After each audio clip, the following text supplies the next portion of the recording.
আসসালামু আলাইকুম। হঠাৎ করে কিছু কথা মনে পড়ছে।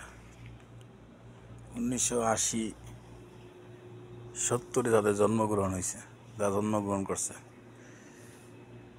সেই মা বোনেরা কি এগুলো কখনো চোখে দেখছে? এগুলো কখনো চোখে দেখছে? তখন তারা কি ব্যবহার করছে? 1980-83-তে যাদের জন্ম হয়েছে, তারা কি এগুলো দেখছে কখনো? তখন তারা কিভাবে চলছে?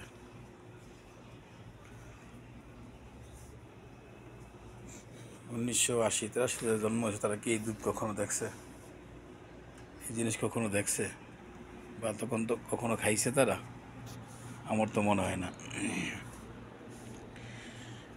সেই 1980-তে যেসব মা বোনরা ছেলে সন্তান জন্ম দিছে, তাদের কি সিজার লাগছে? কখনো সিজার লাগে না। তাহলে এখন কেন সব লাগে?